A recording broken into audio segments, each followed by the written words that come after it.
Hi అండి. Welcome back to SS Telugu audio నవలలు. ఈరోజు మీరు వినబోయే నవల మలిపొద్దు రేఖ. పోల్కంపల్లి శాంతాదేవి గారు రచించారు. షా గుర్రాన్ని చెంగున గెంతిస్తూ అన్నాడు లక్ష్మీకాంతరావు గారు విజయోత్సాహంతో ఉప్పొంగిపోతూ. ఒక క్షణం దిమ్మెరపోయి చూసుకున్నాడు రామచంద్రం గారు. తన రాజుగారిని తప్పించడానికి ఒక్క గడి కూడా కనిపించలేదు. తన బలగమే తనకు శత్రువులై అడ్డగించింది. నిస్పృహతో వెనక్కి వాలిపోయి జీరబోయిన కంఠంతో అన్నారు. ఈ చదరంగంలోనే కాదు, జీవితంలో కూడా శాల చేత బాధించబడుతున్నాను భాయ్. ఒక్కొక్క గడిలోకే తప్పించుకుంటూ వస్తున్నాను. నేను ఎత్తువేసే అవకాశం పోయి చాలా రోజులైంది. షా నుండి తప్పించుకుని తిరగడంలోనే నా జీవితం గడిచిపోతుంది. ఎప్పుడో ఆ ఒక్క గడి కూడా కనిపించదు. ఆ తర్వాత 2 నిమిషాలు డబ్బాలో విశ్రమించబోతున్న పావుల కోలాహలం తప్ప మరేమీ వినిపించలేదు. డబ్బా చెస్సు ఓ పక్కగా పెట్టి స్నేహితుడి భుజం ఆర్ద్రంగా తట్టారు రావుగారు. ఎప్పుడూ ఆటలో గెలుపు నీదే అయ్యేది. ఈరోజు ఎందుకిలా ఉన్నావు? నా మనసేమీ బాగుండలేదు భాయ్. ఎందుకు బాగుండలేదు? అంతకు మించి చెప్పడానికి ఇష్టపడలేదు రామచంద్రం గారు. రావుగారు బలవంతం చేయలేకపోయారు. అది ఆయన మనస్తత్వానికే విరుద్ధమైంది. బలవంతాన ఎవరిచేత ఏ పని చేయించడానికి ఆయనకిష్టం ఉండదు. చెప్పవలసిందైతే అతడే చెబుతాడు. తను బలవంతంగా వినగోరడం అసభ్యత కాదు అనుకొని సోఫాలో వెనక్కి వాలిపోయారు. పేపరు చేతిలోకి తీసుకుని కొద్దిసేపు గడిచాక అడ్డంగా ఉన్న గట్టేదో తొలగిపోయి ఉరుకొచ్చే ప్రవాహంలా హఠాత్తుగా అడిగారు రామచంద్రం గారు. నాకు కొంత డబ్బు అప్పుగా కావాలి రావు. అతడు డబ్బు చేర్చిన విశేషణంతో రావుగారి మనసు చివుక్కుమనగా ముఖం కందగడ్డ చేసుకున్నారు. పేపర్ మొహానికి అడ్డం పెట్టుకున్నారే గాని ఒక్క వాక్యం కూడా ఆయన చదవడం లేదు. కాసేపు ఆయన జవాబు కోసం నిరీక్షించి, నాకు కొంత డబ్బు అవసరంగా ఉంది బాయ్, నువ్వు సర్దగలవనే ఆశతో అన్నారు ఆందోళనగా రామచంద్రం గారు. నీకు ఎన్నోసార్లు డబ్బు అవసరం పడింది, నన్నే అడిగావా? పేపర్ చాట్ నుండి నిష్ఠూరంగా అన్నారు రావుగారు. అడగలేదు. ఇప్పుడు అడగక తప్పని పరిస్థితి ఏర్పడింది. ఏంటో అంత తప్పని పరిస్థితి. ఇది వరలో డబ్బు అవసరం పడినప్పుడల్లా ఎవరినీ అడగనక్కర్లేకుండా నా పొలాలు తోటలు తీరుస్తూ వచ్చాయి. 2 కన్నీటి చుక్కలతో ఒక్కోదానికి వీడుకోలిస్తూ వచ్చాను. ఇప్పుడు మిగిలిందల్లా మా తండ్రిగారు కట్టించిన బంగళా, ఊరంచున ఆ కాస్త పొలమును. వాటికి కూడా వీడుకోలిచ్చి ఎవరి పంచన వెళ్ళిపడను. అన్నీ పోయాయి గాని ఆ 2 నిలుపుకోదలుచుకున్నాను. ప్రస్తుతానికి ఓ 5,000 సర్దగలిగితే పంటల మీద తీర్చేస్తాను. తన చిన్ననాటి చెలికాడు, ఈనాడు చదరంగమిత్రుడు అయిన రామచంద్రం గారు తన ముందు ఇటువంటి దీనావస్థలో నిలబడ్డం సహించలేకపోయారు రావుగారు. ఎన్నో సమయాల్లో తను సహాయం చేయగలిగి కూడా ఆ అవకాశం తనకివ్వకుండానే గడుపుకుంటూ వచ్చాడు. ఇప్పుడు తనంత తానుగా అప్పడుగుతున్నాడు. దుఃఖంతో రావుగారి కళ్లల్లో నీళ్లు ఉబికాయి. చప్పున పేపరు తీసి పడేసి లేచి స్నేహితుడి భుజం మీద చేయి వేసి నిలబడ్డారు. ఒకప్పుడు ఈ ఊళ్ళో శ్రీమంతంలో మన 2 ఇళ్ళు పోటీ పడుతూ ఉండేవి. అందులో ఒక ఇంట్లో ఇప్పుడు దరిద్ర దేవత గజ్జెల సవడి వినిపిస్తూ ఉంది. ఇలా ఎందుకు జరిగిందిరా? ఎలాంటి మనిషివి అలా అయిపోయావురా? భార్య నీ ఒక్కడికే పోయిందా? నా గృహలక్ష్మి కూడా ఒక కొడుకునిచ్చి దేవుడి దగ్గరికి వెళ్ళిపోయింది. నేను నీలాగే జరగవలసినవి విస్మరించానా? మనసులో ఎంత దుఃఖమున్నా చూడవలసిన పనులు చూస్తూనే ఉన్నాను. ఉన్న ఆస్తిని రెట్టింపు చేస్తూనే ఉన్నాను. రామచంద్రం గారు బరువుగా నిట్టూర్పు విడిచారు. నా జీవితంలో పొరపాట్లు చాలానే జరిగిపోయాయిరా. ఇప్పుడు వాటిని దిద్దుకోలేను. ఎందుకు దిద్దుకోలేవు? ఎలా? కుసుమకింకా ఎందుకా చదువులు? పెళ్లి చేసే. కొన్నాళ్లు కుసుమ దగ్గర, కొన్నాళ్లు నా దగ్గర కాలక్షేపం చేద్దువుగాని తిరిగి సోఫాలో కూర్చుంటూ అన్నారు రావుగారు. చివ్వున నీళ్లు ఉబికాయి రామచంద్రం గారి కళ్లల్లో. 1 సంవత్సరం పాటు నన్ను వదిలిపెట్టు. ఆ తర్వాత నువ్వు చెప్పినట్టు జరుగుతుందో లేదో చూస్తాను అన్నారు బొంగురు స్వరంతో. ఈ సంవత్సరం గడువెందుకు? నేను ఈ వారం రోజుల్లో ఆల్ ఇండియా ట్రిప్పుకు బయలుదేరుతున్నాను. తిరిగొచ్చేటప్పటికి సంవత్సరం పడుతుంది. ఎంత స్వార్థం రానిది! నన్నెందుకు పిలవలేదు? రాననుకున్నావా? ఈ వ్యవహారాలతో విసిగెత్తిపోయాను. పద, నేను వస్తాను. హాయిగా ఇద్దరం తిరుగుదాం. నీకెక్కడ తిరుగుతుంది? నీకెన్ని వ్యవహారాలు? అదంతా నీకెందుకు? నేనొస్తాను, సరే?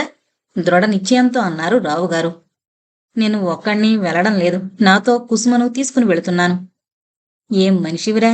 పెళ్లి కావలసిన పిల్లను నీతో దేశాటనం చేస్తావా? ఆ పిల్ల పెళ్లి చేసి నువ్వేదో సంచారం పెట్టుకుంటే నలుగురు హర్షించేవాళ్ళు. రామచంద్రం గారు మాట్లాడలేదు. ఆయన వదనం ఏదో చెప్పరాని వేదనతో నిండిపోయింది. ఇక్కడ కుసుము గురించి, రామచంద్రం గారి గురించి కొంచెం చెప్పాలి. రామచంద్రం గారి భార్య ఒక కూతుర్ని ప్రసవించి కన్ను మూసింది.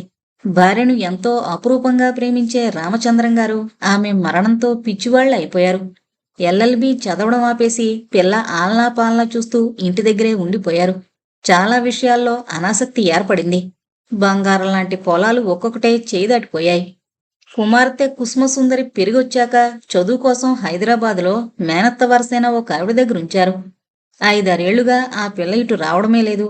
రామచంద్రం గారే అప్పుడప్పుడు కూతుర్ని చూసుకుని వచ్చేవారు. ఆ పిల్లను మంచి పొజిషన్లో ఉంచారాయన.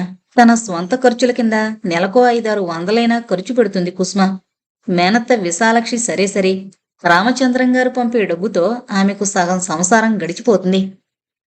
ప్రవీణ్ బిఈ పూర్తి చేశాడు. ఇంకా వాడికి సిటీ వదలడం ఇష్టంగా లేదు. ఇక్కడికొస్తే ఏముంది, తోచదు అంటాడు. ఉద్యోగమైనా చేస్తాడంటే ఆ ఉద్దేశమూ లేదంటాడు. రేపో ఎల్లుండో వస్తున్నానని రాశాడు. ఈసారి వాణ్ణి వదలను. ఈ వ్యవహారాలన్నీ ఒక్కొక్కటే ప్రవీణ్కి అప్పజెప్పేసి నేను విశ్రాంతి తీసుకోవాలనుకుంటున్నాను. ఇప్పటికీ రామచంద్రం గారు మౌనం వేళ్లేదు. అన్యమనస్కంగా ఉన్న ఆయన వదనం ఆవేదనతో అలసటతో నిండిపోయింది. సాయంత్రం గుమస్తా చేత పంపిస్తాను డబ్బు. రామచంద్రం గారు లేచి సెలవు తీసుకుని ఒక్కో అడుగు బరువుగా వేస్తూ వెళ్లిపోయారు. అటే చూస్తున్న రావుగారు ఒక నిట్టూర్పు విడిచారు. విశాలమైన ప్రాంగణంలో గుబురుగా పెరిగిన చెట్ల వెనక పచ్చరంగు బంగళా సాయం సూర్యుని బంగారు కిరణాలలో పచ్చగా ఉన్నతంగా మెరిసిపోతోంది. బంగారం కరిగించిన రంగులో 24-25 సంవత్సరాలు కలిగి మంచి స్ఫురద్రూపి ఆజానుబోహు అయిన యువకుడు ఒకడు సూట్ కేసు చేతబుచ్చుకుని గేటు దాటుతున్నాడు. చినబాబు, చినబాబు! ఇతడిని చూసిన నౌకర్లు అటు ఇటు పరుగు తీశారు. ఒకడు చినబాబు దగ్గరికి పరుగునొచ్చి అతడి చేతిలో ఉన్న సూట్ కేస్ అతి వినయంతో భక్తితో అందుకొని, ప్రయాణం సుఖంగా జరిగిందా చినబాబు అని అడిగాడు. ఆ. చినబాబు సృష్టించి వదిలిన దోమమేఘం చుట్టివేగా 1 నిమిషం ఉక్కిరిబిక్కిరి అయిపోయాడు నౌకరు. అయ్య బాబోయ్, చినబాబు పెద్దోరైపోయారు! వాడు వికృతంగా నవ్వుతూ అన్నాడు. ప్రవీణ్ సిగరెట్ తీసి పారేసి గాగుల్స్ కళ్ళ నుండి తీసి బంగ్లా మెట్లు ఒక్కొక్కటే టీవీగా ఎక్కసాగాడు. రావుగారు కొడుక్కి ఎదురొచ్చాడు. ముందు తెలిపితే స్టేషన్కు బండి పంపించేవాణ్ణి కదా, ప్రయాణం కులాసాగా జరిగిందా అన్నారు ఆత్రంగా. అన్నింటికీ ఆ ఊ అన్న సమాధానాలతో సరిపెట్టి 1 నిమిషం కూడా కింద నిలవకుండా పైకి వెళ్ళిపోయాడు ప్రవీణ్. తండ్రి ముఖంలో ప్రశ్నార్థకం నిలిచింది. ఆ, పెద్దవాడైపోయాడు కదూ, ఇంకా నా దగ్గర కబుర్లు చెబుతాడా అని సరిపెట్టుకున్నారు. ఒకరోజు రావుగారి గుమస్తా నారాయణ వివర్ణమైన వదనంతో యజమాని సమీపించి, చినబాబు ఇంటి పేరు మట్టిపాలు చేసేటట్లున్నారు బాబుగారు అన్నాడు.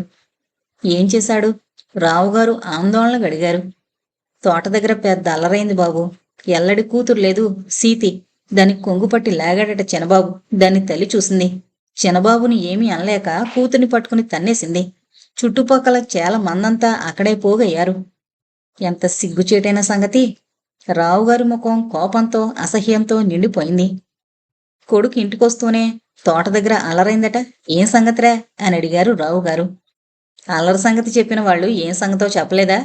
ప్రవీణ్ భుజాలెగరేస్తూ నిర్లక్ష్యంగా ఎదురు ప్రశ్నించాడు. చెప్పారా, కాని అది మనకు తగిన సంగతేనా? ఎంత అవమానం! శూద్ర స్త్రీ కొంగుపట్టి లాగడమా?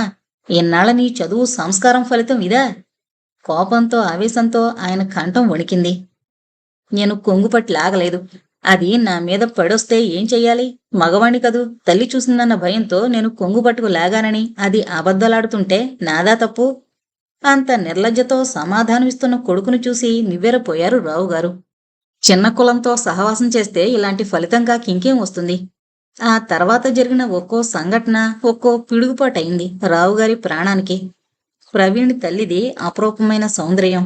తల్లి రూపం పుణికిపుచ్చుకుని పున్నమి చంద్రుళ్లా పుట్టిన ప్రవీణ్ అంటే అందరికీ అంతులేని ఆపేక్షగా ఉండేది. రావుగారి సంగతి చెప్పనే అక్కర్లేదు. కింద అడుగు పెడితే మాసిపోతాడేమో అన్నట్టు అపరూపంగా పెంచారు. ఆయన గారాభం దుష్ఫలితమిస్తున్నట్టు ఎప్పుడూ కనిపించలేదు. ఆటపాటల్లో తెలివితేటల్లో ఫస్టుగా ఉండి అందరి మన్ననలకు పాత్రుడై పెరిగిన ప్రవీణ్ ఇప్పుడు ఏ దేవుడో శాపం పెట్టినట్టుగా చిత్రంగా మారిపోయాడు. ఎవర్నీ నొప్పించకుండా మాట్లాడే మృదుత్వం ఏమైపోయిందో. వికటంగా కరుగ్గా మాట్లాడడం నేర్చుకున్నాడు. ఆడవాళ్ళని చూస్తే సిగ్గుతో తప్పుకుపోయేవాడు. నిలబడి కన్ను కొట్టకుండా చూస్తున్నాడు. అతడు తాగుతున్నాడని తెలిసిన రోజు రావుగారి గుండె చెదిరిపోయింది. ఎవరూ ఎత్తలేని పెద్ద బండరాయి కింద అణిగిపోయినట్టుగా కుంగిపోయారు. ఆయన కళ్ళ ముందు చీకటి తెరలు వాలాయి.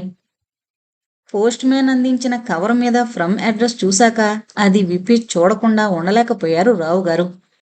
ప్రవీణ్, నువ్విలాంటి మోసగాడువని నిన్న మొన్నటి వరకు తెలుసుకోలేకపోయాను. నువ్వు చెప్పిన తీపి కబుర్లన్నీ మాయమాటలేనా? నీ అందం ఒక దీపమైతే నేనొక పురుగ్గా మారిపోయానన్నమాటే. మన ప్రేమ ప్రేమగా మాసిపోవడానికి వీల్లేకుండా నీ రూపం నాలో పెరుగుతోంది. ప్రవీణ్, 2 రోజులైతే ఇంట్లో నా పాపం బద్దలు చేస్తుంది నా కడుపులోని బిడ్డ. అప్పుడు నాకు నుయ్యో గొయ్యో తప్ప మరి ఉపాయం లేదు. ప్రవీణ్, నీ బిడ్డ కోసమైనా నన్ను స్వీకరించలేవా? నీ రాక కోసం ఎంతో ఆతృతతో నిరీక్షిస్తూ నీ సుధా. ఆ ఉత్తరం పూర్తి చేసేసరికి రావుగారి కళ్ల ముందు ఒక దుష్టుడి వంచనకు బలైన ఒక అమాయకురాలి ముఖం దుఃఖభారంతో కదిలింది. యవ్వనం చేసే గారడిలో పడిపోయి మనసైన మగవాడికి శరీరాన్ని అర్పించుకుని ఫలితంగా గర్భం దాల్చి రంగుల వలగా అల్లుకున్న భవిష్యత్తు నేడు భయానకం కాగా ఆత్మహత్య వైపు మొగ్గు చూపుతున్న అభాగ్యురాలు. ఏ తల్లి కడుపు చెరువు కాబోతుందో, ఏ ఇల్లు శోక అంధకారంలో మునిగిపోతోందో. రావుగారి హృదయం కదిలిపోసాగింది. పొలాల వైపు షికారుకు వెళ్లిన ప్రవీణ్ ఏలపాట పాడుకుంటూ వచ్చి మేడపైకి వెళ్లబోతున్నాడు. ప్రవీణ్ ప్రవీణ్ ప్రశ్నార్థకంగా చూశాడు ఆగిపోయి. ఇలారా. 2 అడుగులు వేసి తండ్రికి సమీపంగా నిలబడ్డాడు ప్రవీణ్. వెంటనే ఆ ఉత్తరం కొడుకు చేతికివ్వకుండా అతడి ముఖంలోకి దీర్ఘంగా చూడసాగారు రావుగారు. పచ్చటి ముఖం, కొనదేలిన ముక్కు, ఆడపిల్లకుండవలసినంత చిన్నగా పెదవులు, ఆరోగ్యంగా నిండుగా ఉన్న చెంపలు. ఇంత అందమైనవాడు ఆడపిల్లల పాలిట శాపంగా ఎందుకుండడు? ఈ దీపానికి ఎన్ని పురుగులు మాడిపోయాయో. ఏరా, చదువు కోసమని వెళ్ళి కృష్ణావతారం ఎత్తావా? ప్రవీణ్ మాట్లాడలేదు. కనుబొమ్మలెత్తి చూడసాగాడు. కృష్ణావతారంలో ఏ గోపిక కూడా ఇటువంటి సమస్యకు గురై ఉండదు. కడుపులో బిడ్డ పెరుగుతుంటే సంఘభయంతో, తల్లిదండ్రుల భయంతో 100 ఏళ్ల జీవితాన్ని అంతం చేసుకునే అవసరం కలిగుండదు. నీ కామదాహానికి ఒక ఆడపిల్ల 100 ఏళ్ల జీవితం బలి కాబోతుందిరా. చదువుకోరా. ఆ పిల్ల చేస్తే ఒక్క కన్నీటి బిందువైనా నీ కంట చిందుతుందా? తండ్రి మీదకి విసిరిన కవరందుకుని పైకి వెళ్ళిపోయాడు ప్రవీణ్. మరనాడు రావుగారు నిలదీసి అడిగారు. ఆ అమ్మాయి సంగతి ఏం చేయాలనుకుంటున్నావు? నాకేం సంబంధం లేదు. సంబంధం లేదా? సిగ్గులేనివాడా. రావుగారు చేత్కారం చేశారు. సంబంధం లేదే ఈ ఉత్తరం వచ్చిందా? రేపు నేను ఆ అమ్మాయిని కలుసుకోవడానికి వెళుతున్నాను. ఎందుకు? ప్రవీణ్ కళ్ళు చిట్లించి అడిగాడు. ఒక అమాయకురాల్ని, ఆమె కడుపులోని బిడ్డను రక్షించడానికి. ఏ విధంగా రక్షిస్తారు? ప్రవీణ్ పెదవి విరుపులో వ్యంగ్యపూర్వకమైన హాసం తొంగి చూస్తోంది. రావుగారు స్థిర నిశ్చయంతో అన్నారు. మీ ఇద్దరికీ వివాహం జరిపించి. వయసు పైబడుతున్న కొద్దీ మీకు తెలివి తగ్గిపోతున్నట్టుంది. నాన్న, కులమేంటో మనిషేంటో తెలుసుకోకుండానే మీరిలాంటి ఆవేశానికి లోను కావడం, నిర్ణయాలు చేసేయడం ఉచితం కాదు. మతి చెడి అతి మంచితనంతో ఒక కులం లేని దాన్ని మీరు కోడలుగా అంగీకరిస్తారేమో గాని నేను చేసుకోందాన్ని. పెళ్లికి ముందే శీలం కోల్పోయిన స్త్రీ నా ఇల్లాలు కావడమా? హహహ, అసంభవం. ప్రవీణ్ వెళ్ళిపోయాడు. అతడి వికటాటహాసం అలలు అలలుగా గాలిలో కదులుతూ రావుగారి చెవిలో ప్రతిధ్వనించసాగింది. ఆ తర్వాత ప్రవీణ్ నుండి రాబట్టిన వివరాలతో రావుగారి నిర్ణయం నీరుగారిపోయింది. సుధా తల్లి లేపుకొచ్చిన మనిషికి ఉంపుడుగత్తిగా ఉండిపోయిన విధవట. ఇక కులం ఎక్కడుంది? సాంప్రదాయం ఎక్కడుంది? ఆ అమాయకురాలికి వాటి ఆసరా కూడా లేదు. ఇక ఏ ధైర్యంతో ఆ పిల్లని తీసుకొచ్చి కోడలుగా ప్రకటించగలడు? రావుగారి కళ్ల ముందు ఆ అమ్మాయి ముఖం దీనంగా మెదిలినప్పుడల్లా ఆ అంతర్యామికేసి చేతులు జోడించి తన నిస్సహాయత వెల్లడించుకోవడం తప్ప మరేమీ చేయలేకపోయారాయన. మనిషికి కొన్ని దుర్గుణాలు సంక్రమించినప్పుడు కలిగే సిగ్గు, దాపరికం క్రమంగా వీడిపోయి బహిరంగంగా వీరవిహారం సలుపుతుంటాయి. బయట ఎక్కడో తాగొచ్చే ప్రవీణ్ క్రమంగా బుడ్లు ఇంటికే తెప్పించుకోసాగాడు. తండ్రంటే ఉన్న ఆ కాస్త భయం, భక్తి ఎక్కడో వదిలిపెట్టేశాడు. మచ్చ ఎరుగని పాలవంటి వంశం రామంది. ఒకరికి చెప్పి చేయించడమే గాని చెప్పించుకోవడం మన ఇంటా వంట లేదు బాబు. నిన్ను వేడుకుంటున్నాన్రా, ఈ చెడు అలవాట్లు మాని మన వంశ గౌరవం నిలబెట్టు. ఓ రోజు ప్రాధేయపడ్డారు రావుగారు. వంశ గౌరవానికి నేను తాగడానికి సంబంధమేమిటో? ప్రవీణ్ వెటకారం చేశాడు. మీ తాత తండ్రులు శ్రీరామచంద్రుడికి వారసులా? నాన్న, నిజాన్ని నిర్భయంగా ఒప్పుకోగలిగితే మీ ఆస్తికి ఈ ఊళ్ళో ఎంతమంది వారసులున్నారో లెక్కగట్టి చెప్పగలరు. నాకు చిన్నాన్లు, పెదనాన్లు ఎంతమంది ఉన్నారో. కొడుకు నిర్లజ్జతకు తండ్రి ముఖం నల్లబడిపోయింది. వాళ్ళు రహస్యంగా సాగించారు. నేను ఆ రహస్యాన్ని కాపాడుకోలేకపోతున్నాను, అంతే తేడా. కొడుకును మంచి మార్గంలోకి తిప్పడానికి రావుగారు చేయవలసిన ప్రయత్నాలన్నీ చేశారు. సామాన్యంగా ఒంటరిగాన్ని బ్రహ్మచారిని ఆశ్రయించేవే ఇవన్నీ. ఒక ఇంటివాణ్ణి చేయగలిగితే భార్య సాహచర్యంలో ఇవన్నీ సెలవు పుచ్చుకోక తప్పదు. ఇలా అనుకుని రావుగారు తన బావమరిది లక్ష్మణరావుకు కబురు చేశారు. లక్ష్మణరావుతో ఆయన కుమార్తె వైదేహి కూడా వచ్చింది. మీ అమ్మాయి వైదేహి ఈడేరి 3 సంవత్సరాలవుతోంది. ఇంకా ఎన్నాళ్ళు ఆడపిల్ల పెళ్లి వాయిదా వేద్దామనుకున్నావు? ప్రవీణ్ చదువు కూడా అయిపోయింది కదా. వాళ్ళిద్దరినీ ఓ ఇంటి వాళ్ళని చేయగలిగితే దాన్ని నీ కొడుకిచ్చి చేయడం కంటే ఓ తాడుముక్క తెచ్చి ఉరిపోసుకోమని చెబితే చచ్చి ఎక్కువ సుఖపడుతుంది బావా. చిన్నప్పుడు వరస కదా అని ఏదో అనుకున్నాం. ఇప్పుడు ఆ ప్రసక్తే లేదు. నాకున్నంతలో దానికి వేరే సంబంధం చేసి పంపాలని అనుకుంటున్నాను. ఇలా అంటున్నానని అనుకోకు. నీకు నీ కొడుకు సుఖం ఎలా ముఖ్యమో నాకు నా బిడ్డ సుఖం అంతే ముఖ్యం. కాదు లక్ష్మణ్, వైదేహి వాణ్ణి మార్చగలిగితే మార్చగలుగుతుందో లేదో ఎవరు చెప్పగలరు? పెళ్లి చేసి పంపడం అంటే లాటరీ టికెట్ కొనిపెట్టడమా? తెలిసి తెలిసి నా బిడ్డని గోతులో పడేలేను బావా. వాడు పైవాడు కాదు, నీ మేనలుడు, తల్లిలేని బిడ్డ. ప్రవీణ్ణి చూస్తే నాకు బాధగానే ఉంది. అతడు మారాలని, మనిషిగా బ్రతకాలని 1000 దేవుళ్లకు మొక్కుతున్నాను. కాని నా బిడ్డ సుఖాన్ని త్యాగం చేయలేను నేను. అసలు ఏ తండ్రి చేయలేడు. కాని తండ్రి అభిప్రాయానికి విరుద్ధంగా వైదేహి తన నిశ్చయాన్ని వెల్లడించింది. బావ ఎటువంటి వాడైనా తనకిష్టమేనని, ప్రవీణ్ వరసైన వాడే కాదు, మనసైనవాడు కూడా. చిన్నప్పటి నుండి ఆమె కలల్లో అతడే భర్తగా ముద్రపడిపోయాడు. ఈనాడు అందుకు విరుద్ధంగా మనసు మార్చుకోలేకపోతోంది.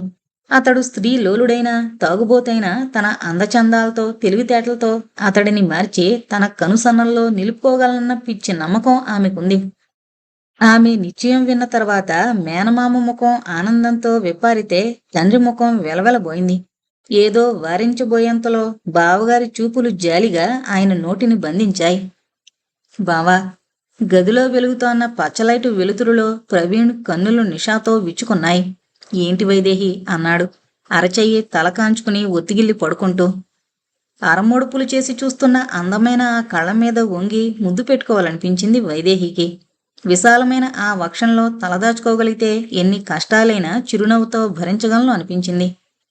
వైదేహి ఒక అడుగు దూరంలో ఆగిపోయి కళ్ళు పూర్తిగా తెరుచుకుని, ఇలా నా కేసి చూడు బావా, నాలో ఏం తక్కువని నన్ను చేసుకోనన్నావు అంది.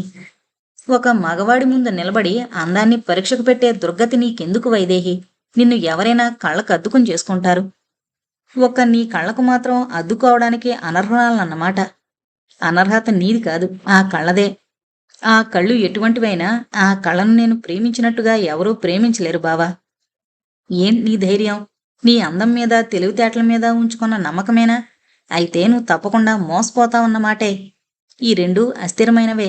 ఈ రెంటికి అతీతమైందేదో ఉంటేనే గాని నేను కట్టుబడిన అనుకుంటాను. ఎన్నో అందాలను చూశాను.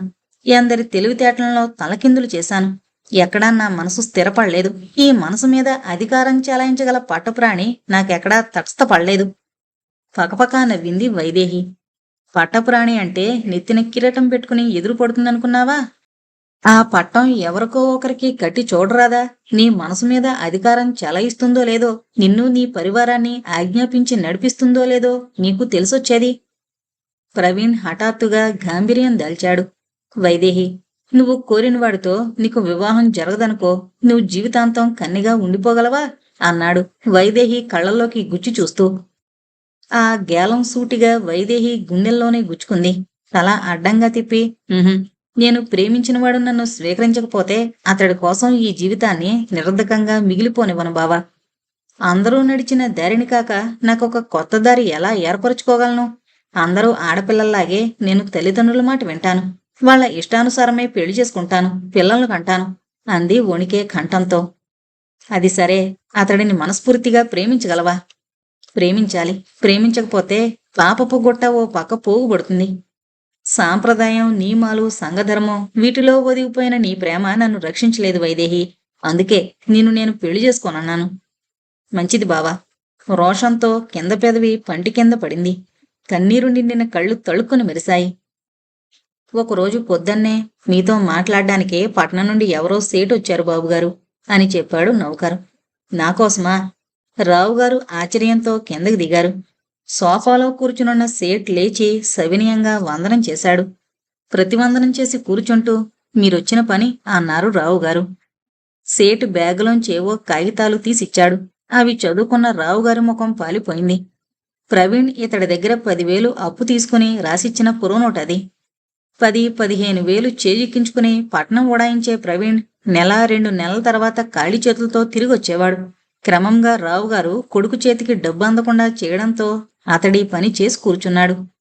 సేటుగారి బాకీ డబ్బిచ్చేసి, ఇదేం మొదటిసారి ఆఖరిసారి కావాలి, మరోసారి ఇలా జరగడానికి వీల్లేదు, మాట మీరిచ్చారంటే ఏట్లో పోసినట్లే మీ డబ్బు అని హెచ్చరించారు రావుగారు. పట్నం వెళ్లిన ప్రవీణ్ మరనాడు తిరిగొచ్చాడు ఇంటికి. ఆకలిగొన్న పులిలా కొడుకు రాక కోసం ఎదురు చూస్తున్న రావుగారు కొడుకు మెడ మీద చెయ్యేసి గుమ్మం వైపు నెట్టారు.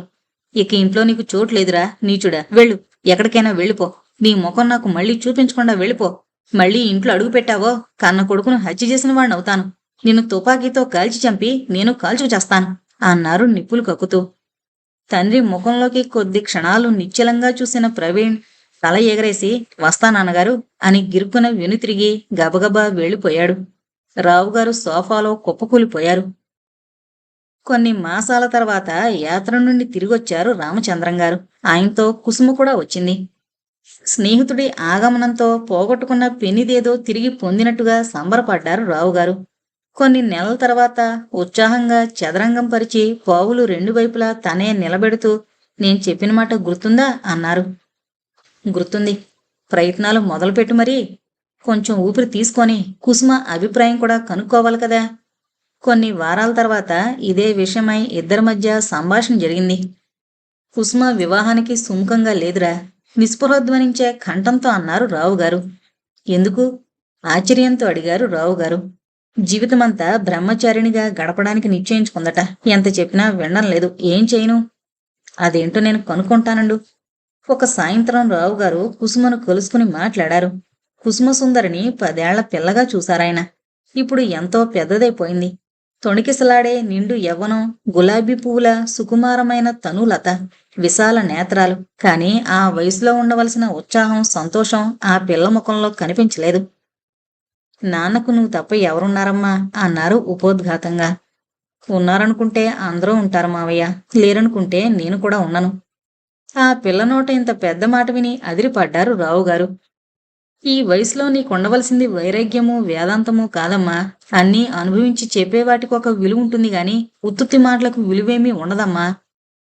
కుసుమ ముఖం తిప్పుకొని గంభీరంగా ఉండిపోయింది. మీ నాన్న సంతోషం అనేది రాసి తెచ్చుకోలేదమ్మా. జీవితమంతా దిగుళ్లతోనే గడిచిపోయింది.